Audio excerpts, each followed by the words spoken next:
Hey guys, today we're going to walk through an inspection. I just pulled up, I got my tool belt on, got my notepad, and my camera in my pocket. I have not introduced myself to the homeowner yet. I'm walking up, I want to take an overview photo of the house. I'm already looking for damages. I already know what type of roof it is. They have gutters, garage doors. On my way up, I want to stop at the mailbox or at the address, take a picture of the address. I want to verify and confirm that I'm at the right address. I'm also telling a story to the insurance company and the desk adjusters, and I need to tell them what I'm doing as I'm doing it. So as I'm walking up to introduce myself to the homeowner, I'm looking at the screens, I'm looking at everything as I'm coming up. I'm already doing some of my inspection. Ring the doorbell, I back up a couple steps, take off my glasses. I back up for a couple of reasons. One, it invites the homeowner to come outside and talk with me. Two, I never know what's going to come out of those doors. It could be a dog, it could be anything. I just want to have a little buffer. Introduce myself, I'm your adjuster. Is there anything you want to go over before I get started? Are there any damages inside that you want me to take a look at? Look at all their photos, get them talking first, let them finish talking, and then say, okay, let me go to work. I have a certain routine I like to follow so I don't miss anything. We'll recap at the end, and I'll answer all your questions, and we'll go from there. How's that sound? They go inside, they get out of my way, and I can go to work. So now I'm starting, this is a hail claim. So I do all of my hail claims the same. I start with the exterior because I'm looking for collateral damages. In a hail claim, collateral damages are the evidence that you're looking for to solidify and confirm the hail. So I back up. Remember, I'm telling a story. I start my story with the front of the house. So I take an overview of the front of the house. Then I do every inspection the same, every elevation or every side of the house the same. I start from the top and I go down. On the top of everything is either the gutter or the fascia. So I take a picture of the gutter and the fascia, take a picture of the gutter, take a picture of the gutter, and now I'm looking for hail damage, anything really. Anything that stands out is hail damage. It could be a hail damage. Looking for little dimples coming down on the gutter. And then I just work my way down. On the gutters, we have these downspouts. So I'm coming up, and I'm actually feeling the downspouts. Is there anything that I can't see with my naked eye that I need to feel? I feel these little divots, little bumps. I take my chalk, I rub it over it, take a picture of the close-up because the contrast helps the photo stand out a little better. So I'm telling the story, take a photo close-up, and now I've done the gutters and the downspouts. So now I'll go to the windows. I take an overview shot of the window, and then I come up and I actually inspect the window. Looking for hail damages to the window beading, to the window screens. Are there any broken panes? I'm finished with the windows. Now I'll move on to the doors. Take a picture of the front door. Come up and feel it. Are there any dings in the door? Working my way around to the house. I do the same thing every time. Now we're going to talk about the garage doors. So I take an overview of the garage doors. Come up and I look at them. I inspect them. If I see those same types of divots, then I pull out the chalk again. I'm walking along and I see these exterior light fixtures. I'm looking at those. I take a picture of them. I'm letting everybody know that I saw them, I addressed them, there's no damage to them, or there is damage.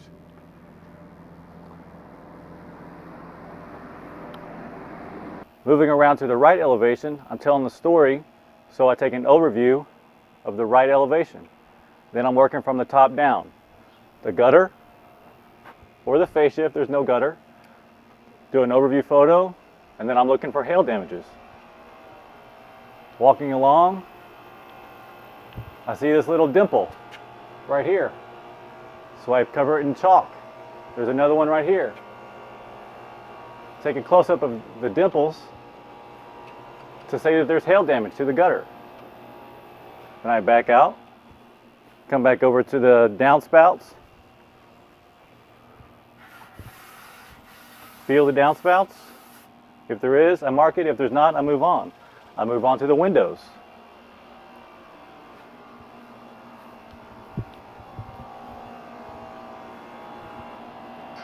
Open the fence so I can get an overview shot of the windows.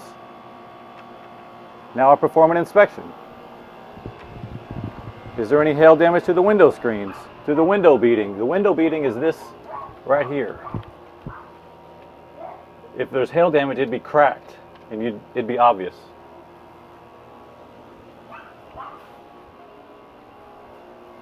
No damage to the windows. I did see a side door back here. So I'm going to come back out, take a picture of the side door and the exterior light fixture. Come up, feel it. Are there any hail damages? Look at the globe. Is it broken? Are there any hail damages? So moving around the house, now I'm in the back of the house or the rear of the house, telling the story. I took an overview photo of the rear. Now I start from the top down. Same thing. Gutters.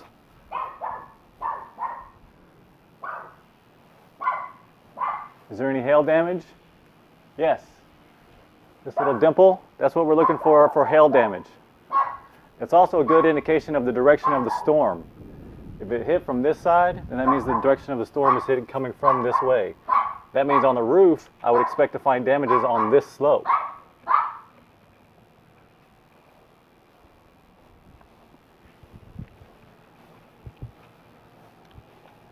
Working my way down, now I'm going to look at the downspouts.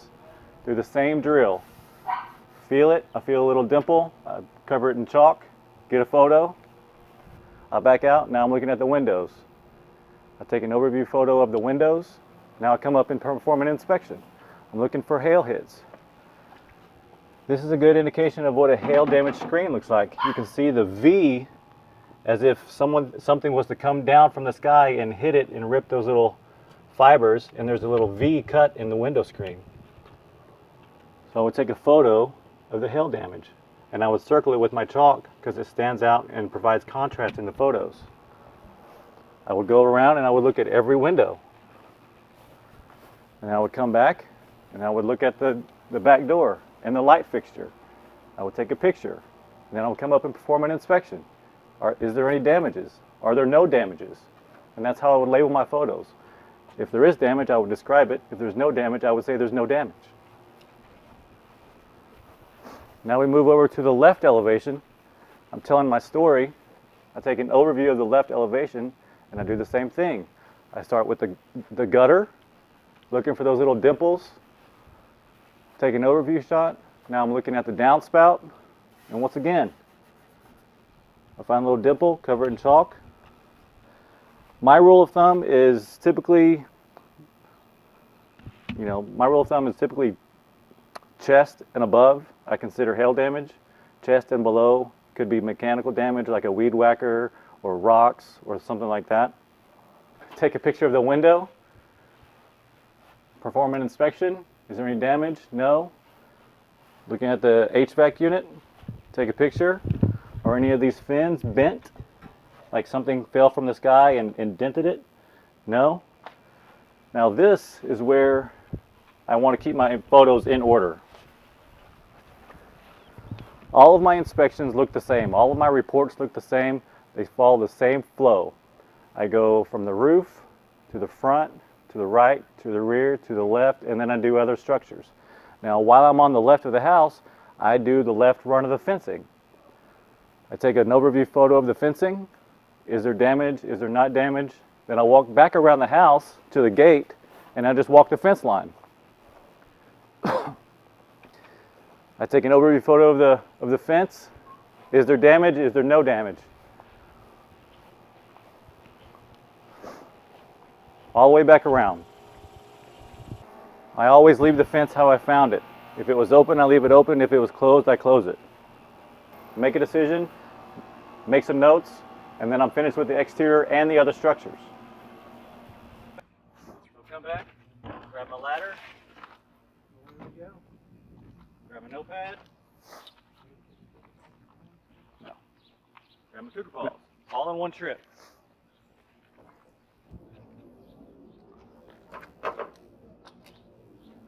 So come up the ladder, and as an adjuster, there are certain things that we need to get at the eave or along the edge of the roof. First, I need to know how many layers there are and if there's drip edge.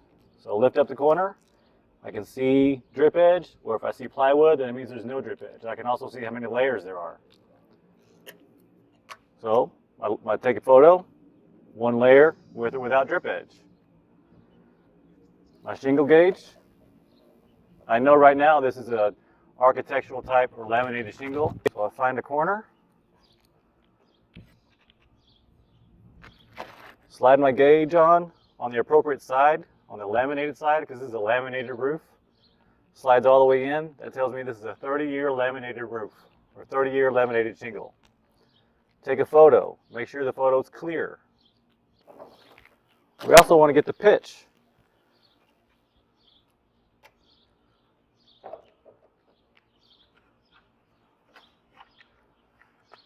Now if I just put the pitch gauge on the shingle like this, it reads 612. If I take a notebook and cross it and lay it across 3 shingles and put the shingle gauge on there or the pitch gauge on there, it reads 712. I just increased my fee scale, or at least I increased my gross loss a little bit. Take a clear picture of 712 because I'm telling the story and providing evidence that it's a 712. While I'm here,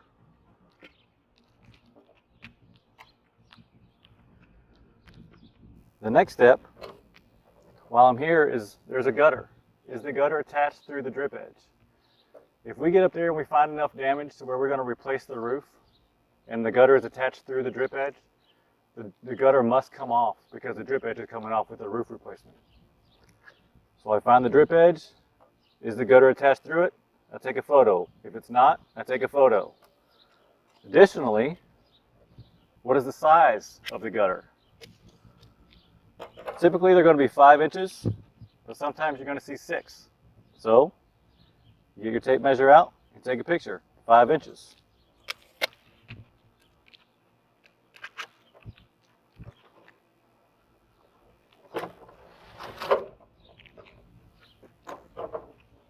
If it's a steep roof, I like to find a valley.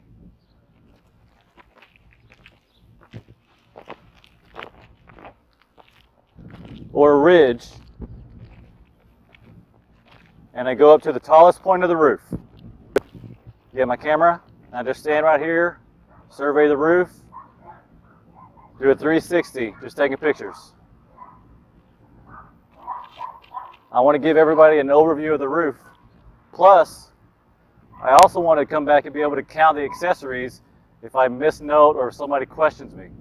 So if I take a full 360-degree photos of the roof, then I can come back and count. Now I put my camera up and I do my inspection. Now, as we were inspecting the exterior, we said the storm was coming from the rear. So I'm going to look at the front, go to the right, go to the rear, and go to the left. But I'm thinking most of my damage is going to be on the back side of the house. I look for damages, mechanical damages, nail pops, something that looks like hail. I feel it. Does it feel soft? If it feels soft, looks like hail, then I circle it. If it's hard, it's probably a nail pop, so I'll put an N. If it looks like a roofer dropped his tool or foot traffic, then I want to put an M for mechanical damages. I mark my test square around where I found damages, and then I do a more thorough and detailed inspection, just going back and forth, looking at every shingle. If it looks like hail damage, I feel it. If it's soft, I circle it. Then I put an F as in front slope, and then how many hail hits I found. And then I'll move on to the next.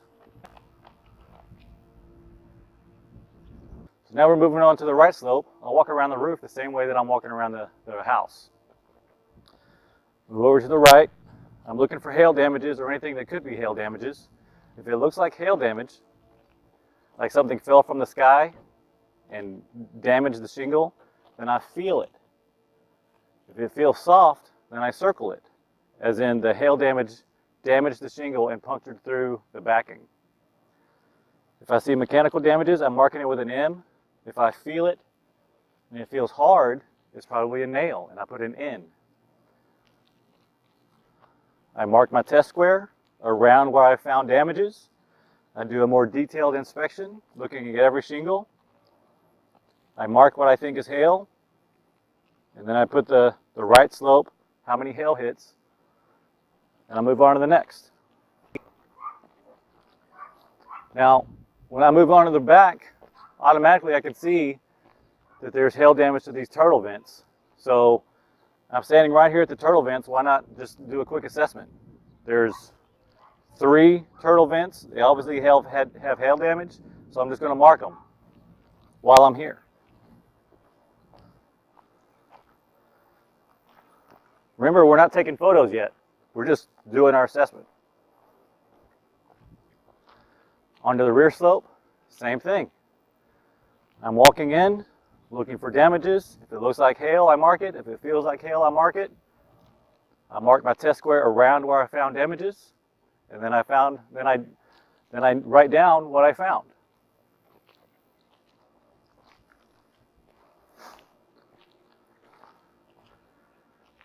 I'm moving around to the left, same thing. Looking for damages, feeling it. If it feels like hail damage, then I mark it as hail damage and then notate it. As I'm walking up, I'm looking at the ridge. I want to see if there's hail damage to the ridge. The ridge are typically a lesser quality or lesser warranty shingle, so they're going to show damages more. So you always want to back up your evidence with just more collateral damages. So is there any hail damage to the shingle or to the ridge? Is there any hail damage to the ridge? I mark it. Now we move on to roof accessories. I take an overview of roof accessories. In this one spot, I have furnace vents, pipe jacks, dryer vents, and turtle vents. And I take a picture of all 4 or 5 of them. Then I do a close-up. Hey, these are the turtle vents I'm talking about. There's 3 of them, and yes, they have hail damage. These are the furnace vents that I'm talking about. There's 3 of them. I take a close-up of the hail damage. I'll walk around, count up all the pipe jacks, put the number next to the accessory, take a picture. That reminds me there's 5 pipe jacks. There's 1 dryer vent. I look up and I see a satellite. So I want to take a picture of the satellite. And that's it. That's a roof inspection. Wind is a little different. You're not looking for hail hits, you're looking for creased shingles or missing shingles. In the case of a wind inspection, I would walk every foot of this roof to look for a creased shingle or a missing shingle.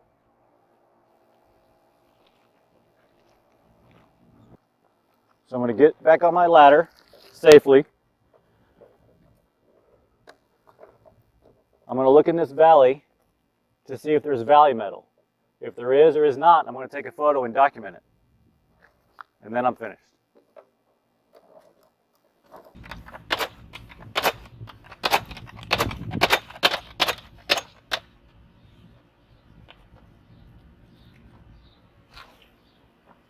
Gather up all my gear. I know right now if I have enough evidence for the damages. I know right now what my estimate is going to be.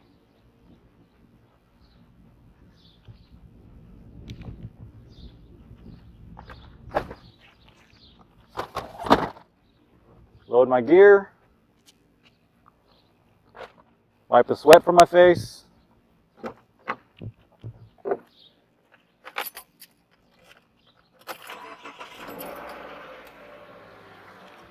On a hot day, I get the car going, get the AC going, because I'm going to talk to the homeowner right now. Like I said, I already know my assessment. I have already have all my notes, how many accessories, how many hail hits. I'll have it all written down, all my notes right here. Come up, talk to the insured, tell them that I'm finished, answer all of their questions, set the expectation for the next steps. What should they expect next?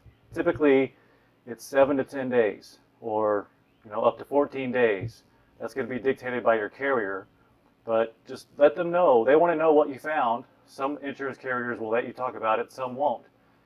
They all want to know what to expect next. You can easily say, I have everything that I need. I'm going to get everything turned in. They should get back in touch with you within 7 to 10 days. Do you have any questions before I leave? And that's it. On to the next.